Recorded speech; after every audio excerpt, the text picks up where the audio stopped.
We have several more NHL signings to discuss today, including a handful of high draft picks from the 2023 NHL Draft. A few more UFAs have found a new home, including Travis Dermott and Oskar Sundqvist. Plus, we also have some other news and notes around the league involving coaching and a former NHL player over in the KHL making headlines as well. All that coming up next.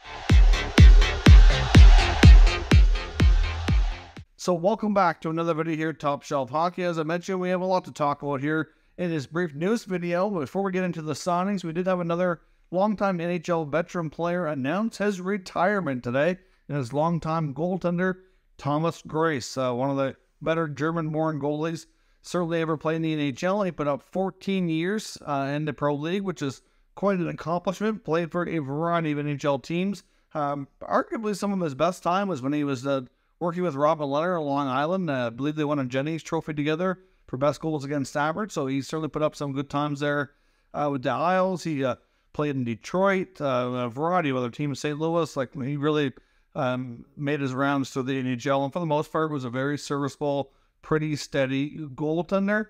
So 14 years is a long career. Apparently he's got plans now to move into a whole different industry. So Thomas Greiss, after 14 years, good luck in retirement, and we'll see what happens next for him. I said a variety of signings today, including several 23 draft choices, and then, of course, some UFAs as well. The number 2 pick in the NHL draft, Leo Carlsson of the Anaheim Ducks, signed his entry-level contract today. Of course, he gets maximum salary, maximum bonuses on that, so his average annual value is $950. Of course, that can go up with different bonuses that he can achieve as well.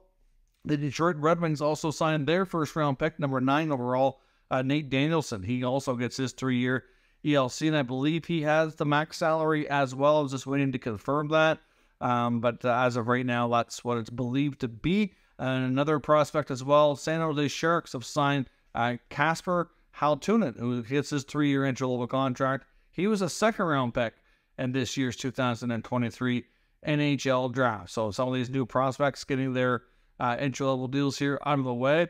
I'd be curious to see how many of these guys actually see ice in the NHL this fall. I don't think there'll be too many, but there probably will be a few as usual. And as I mentioned as well, we have some more UFA signings. The St. Louis Blues have signed Oskar Sundqvist. So Sonny returns home. It's a 1-year deal at $775,000. So it was rumored a few weeks back, or actually not really a few weeks ago, but like at the beginning of free agency, that he was possibly returning to the Blues. I heard that rumor around July 1st or 2nd, but then nothing really came from it. And now here we are. So obviously I've seen some reporters saying that they had some doubt it was going to happen, and today there was starting to speculate that it was going to, and it did. So he returns home to St. Louis. I know he's already put out some video and pictures on social media, quite happy to be returning home to St. Louis, where he started his NHL career. I know he enjoyed playing under Craig Berube as well. So a good signing there. Hopefully he can make the most of his opportunity the second time around in St. Louis. Travis Durand has left Vancouver. Of course, we knew he likely wasn't going back after not being signed here as of yet. But the Arizona Coyotes have signed the young defenseman to an opportunity here. Of course, last year he was, he's missed a ton of time with concussion. So obviously he appears to be healthy and able to go. They did give him a 2-way deal though. He gets $800,000 at the NHL level and $450,000 at the American Hockey League level. They brought in some more, NHL quality talent in Arizona. So hard to say exactly where he'll fall on their depth chart. A lot of it's going to depend on his health and how he can play. But nice to see Durand getting another NHL contract. Hopefully can make the most of it and, find his way back to being an NHL regular. And the Boston Bruins, so they also signed Jasper Volpi, former New Jersey Devil. He gets a 1-year, 1-way deal valued at $775,000. So that is all the different signings for today. The Arizona Coyotes also made another announcement today. They've hired Blaine Forsythe to be an assistant coach.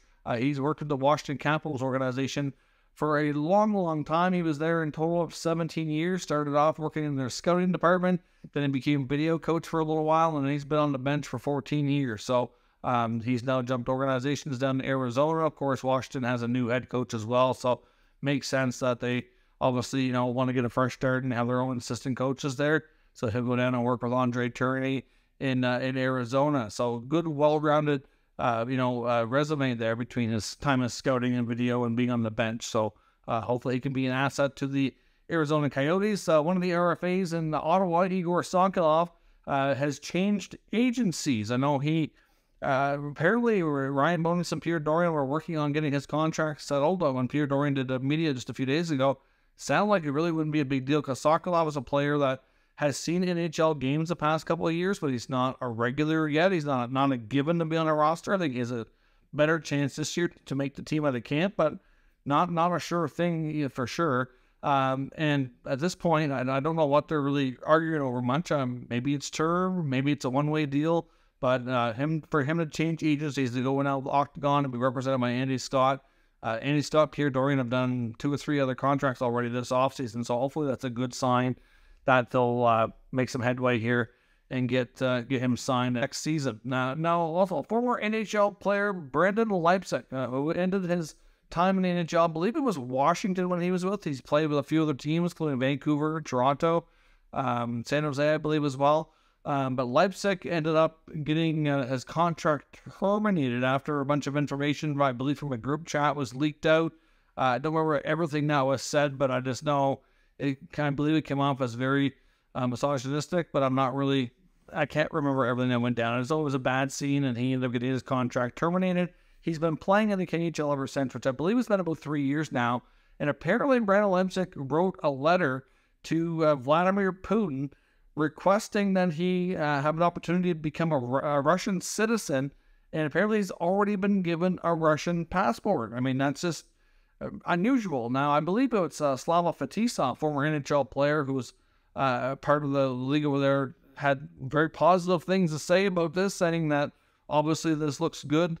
That, makes when Canadians or Americans or other people from other parts of the world are over working in Russia and they like it so much they want to stay and become citizens, makes them not look so evil like a lot of other media likes to make them look. Obviously, I know things are not, great when it comes to what people think of Russia based on everything going on with Ukraine and all that right now, but it's just not something you really hear of very often, especially considering what's going on in the world and under the current circumstances. For a Canadian-born NHL player to go over to the KHL and then request to become, a citizen and get a passport. Not common in the least. So I thought I'd mention to see what everybody thought of that. That's pretty much all your other news for today. I'm going to be doing another video here shortly when it comes to, there's still lots of trade talk around the league. We should still possibly see a few more, hopefully, blockbuster deals. Alex DeBrincat trade we went down a couple nights ago, and there's still more being worked on to keep us entertained here throughout the offseason. So certainly, if you're new to the channel, make sure you subscribe and stick around. We'll keep you up to date with all the news, rumors, analysis on all 32 NHL teams. Thanks for watching, and I'll catch you next time.